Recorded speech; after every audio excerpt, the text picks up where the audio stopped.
Hi, welcome back to this three-part series on goal setting with Capri Temporary Housing. I'm Anna Scheller. In the first video, we talked about reasons why people don't actually write their goals, fears that people have about failure or success, or just simply not knowing how to set goals. We also talked about the importance of written goals and what written goals can do for you.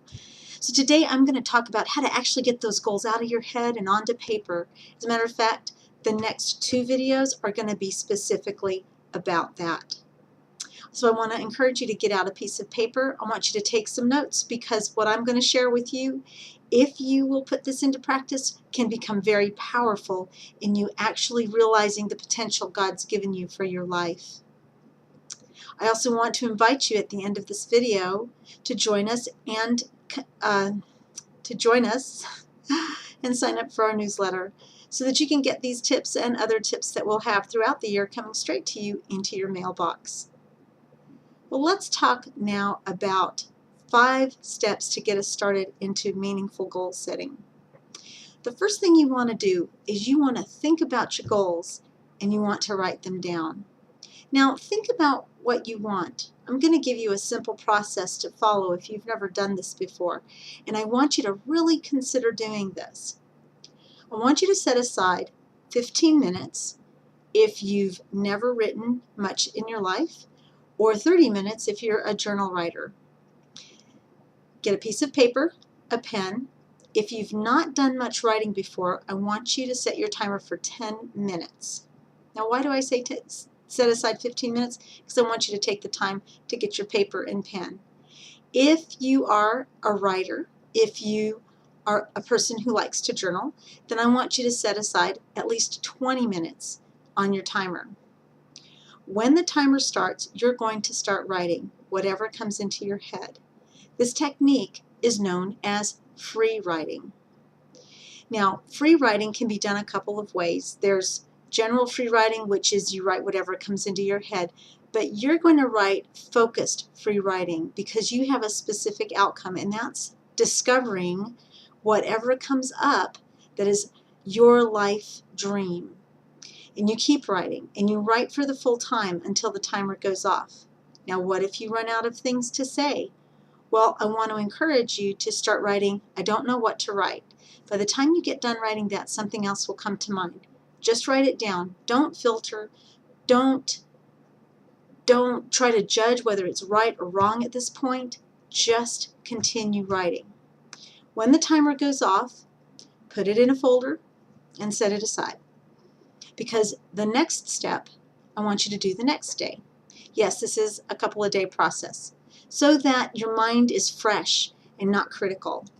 The second thing I want you to do is I want you to decide exactly what you want. When I went through black belt training, I had to decide exactly what I wanted. Now that was kind of easy. I wanted a black belt. But sometimes it's not that simple. Somebody says, I want to travel. Well, decide exactly what you want to do in travel. Do you want to go to Europe? Do you want to travel and see the art museums that are in Europe? Do you simply want to visit the castles in Germany? Do you want to take a tour of all of Europe on the railway system? Do you want to just hit the British Isles? Make a decision exactly what that's going to look like and write it down. The more clear you are about what you want, the more powerful your goals will become. Now, the third thing is that you want to make sure your goals are measurable. Now, what do I mean by that? Getting back to my black belt. When I was becoming a black belt, I had a measurable goal. I had 4 months to get 9 forms in perfect order without faltering in order to test for my black belt and to have to continually work for a total of possibly up to 9 hours under the watchful eye of a 7th degree black belt who was evaluating me. That's pretty measurable and that's pretty specific. Now, what about you? You want to lose some weight. What does that look like? You've decided what you want. You want to fit into your skinny jeans. What's that going to be? Does it mean that you're going to exercise so many times a day? Does it mean that you have to lose 20 pounds, 50 pounds? Make it measurable, because if it's measurable, then you know you've achieved your goal. If it's not measurable, you're not going to know you've achieved your goal, and it's not going to have the power to drive you. For instance, if I have a certain amount of push-ups that I was trying to accomplish, then I had a goal that was driving me to accomplish that. If I said I just wanted to do a lot, well, 20 can be a lot, 30 can be a lot, 40, 50, 100 can be a lot. What was a lot to me? Well, I had a specific goal. I had to do 25 in 30 seconds, which meant really I had to be able to do 50 in a minute. That kind of thing, okay? So we want to be measurable. The next thing is I want you to think about the specific reasons you want your goal. Obstacles are things people see when their eyes get off the goal. What helps us to look past our obstacles? What helps to make our goals meaningful? It's when it's tied to something that's important to us, to a passion we have. When I first started in network marketing, I wanted to make a lot of money, but making a lot of money, I found out, was not a really important goal for me. That may sound silly, but what I found was my driving passion was helping people. When I connected with the desire to help people, to help as many people as I could, and I actually have a desire, I actually have a numbered goal of how many people I plan to help this year through my network marketing product and system and opportunity.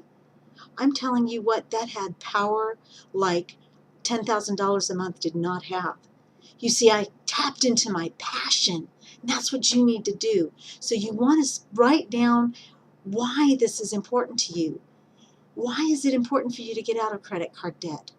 Why is it important for you to travel to Europe? Why is it important for you to make extra money? Or why is it important for you to lose weight? Find that out. There's a man who has his children every 6 months write out their dreams. And that's a practice that I'm going to start in my life. Write out your dreams. Keep it fresh. Keep it fresh why you're doing what you're doing. The last tip for this particular portion of the video series is to make a deadline. Why is a deadline important? A deadline is important because it has the power to push you harder. When you have a deadline, you know when you're going to make your goal or not. Some people are reluctant of deadlines, and I have to tell you, I was one of those. But what I found is that when I had a deadline, whether or not I actually made the goal or not by the deadline, I discovered something interesting. When I looked back from the deadline to the activity I engaged to accomplish my goal, whether I actually accomplished it or not, I found that I learned something. I gained new skills, and there were successes in my life that I did not have before. Why was that deadline important? Because it helped me evaluate what else I needed to do to get to my goal if I didn't reach it, or it gave me the power to strive harder to make my goal a reality. Well, that's it for this second video in the series on goal setting. What I'd like to encourage you to do is to sign up for our newsletter at this time. Like I said earlier, you can get these tips and more in your mailbox every month. And if you have a need for corporate housing in your travels, in your business, or that's something that you work with on a regular basis, I want to encourage you to contact us so that we can help you set up your next corporate housing experience. This is Anna Scheller, thanking you for joining me. I look forward to seeing you in the next video.